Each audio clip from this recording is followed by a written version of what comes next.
Look up. Way up.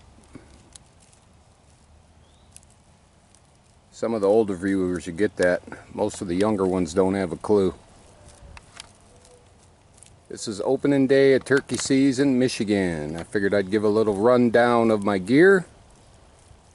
That's my beautiful old Winchester Model 12 semi-auto. 1400. Kicks like a mule, but I love that gun to death. It's a extra long full choke barrel. I don't want to go with the short barrel. I kind of like the traditional. I did rig it up with the strap rig. I just put it on yesterday. Seems to work pretty good. This would be the first actual hunting situation with it. A little bit more rundown of my gear.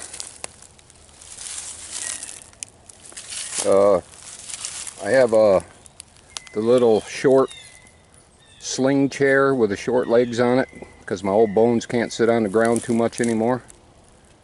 I have my pop-up blind in case I need it. The situation calls for it. Usually it just rides in my truck. A couple of decoys. They work pretty good. They got good color on them. They go on plastic stands which are in the bottom of my pack. I went ahead and splurged on a turkey vest a few years back.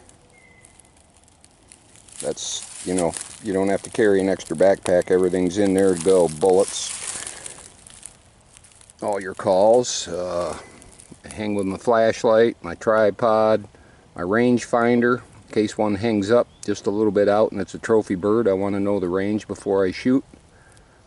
Regular pair of dollar gloves. My diaphragm calls, and in case I swallow one of those, I got my backup homemade slate call. It's kind of quiet, but it works pretty good. My little striker slides right in there. It's real tight. It won't come out unless I pull it. Sounds pretty good. And over here, I have my survival gear. Good old Stanley multi-whatever pan set with bowls and spatulas, all that. My Gerber multi-tool. My, can't remember what the metal's called now.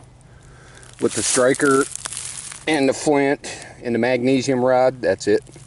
A buddy of mine gave me that. It's got a nice antler handle on it. I have a space blanket and a little waterproof or water resistant container. Like a $1.20 on sale. Fire starter kit. That's not complete yet. I want to get some fat wood in there, but I have some lint, cotton dryer lint in my lighter. Extra heavy duty paper towels for cleanup, let's say. My emergency whistle. Oh, come on. I'm a couple hundred yards from the truck. Here's my real emergency survival kit. Dinner, water, smokes, headlamp, and I will carry the whistle. Just in case. Just about every place I hunt is pretty urban. So I'm a couple hundred yards from the truck usually. But I am stocking up on my gear, and I'll get me a Sally pack for when I move up north and I can actually get a few miles off the road. Then it becomes really important. Alright, that's kind of the rundown of my gear.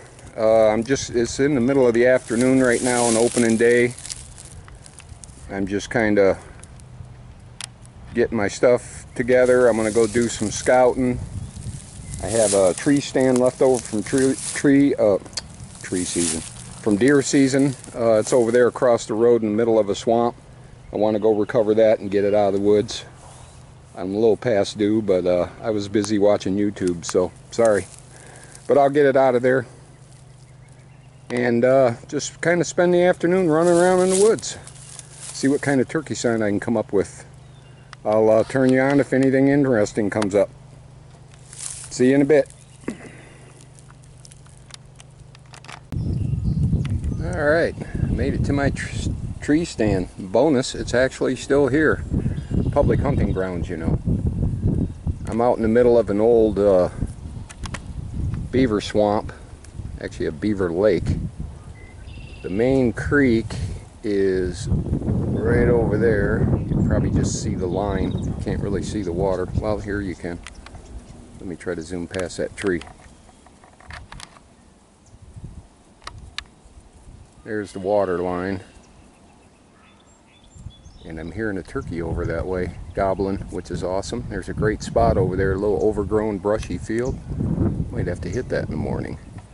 But anyhow, all that brown, as far as you can see, all the way up to the tree line and more, around where I'm sitting, all the way around, was all turkey swamp, open water at one time, waist deep or deeper. The house was, I think, right over near that brush, right there. It was over there somewhere. But I trapped a lot of beavers out of here over about a 6 or 8 year period. I'd just take a couple big adults and then move on. But now the deer kind of use it. All the woods around me is public hunting grounds, so when Joe Blow and his brothers all invade the woods, the deer would like to move out here in these cattails where nobody else goes, except for me. Maybe a few other hardy souls. But I figured I'd just sit up here and listen a bit. And right off the bat, I'm hearing that turkey gobble still. I wonder if I zoom you in if you can hear better, right? Right over in that direction. Right past that tree, straight past that tree, in the middle of the screen there, there's a little driveway with a culvert, and the turkeys cross through there when they're strutting, because there's a small brushy field there, and then you cross through there, and behind those trees is another field. Sometimes they have corn or wheat planted in it. Probably about 80 acres, maybe 40. So I seen a truck park over there the other day. A guy must have been scouting it. So I'll pass by there opening day and see what happens.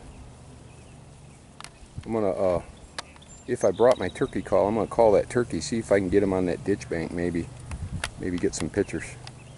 I'll turn you back on if anything happens.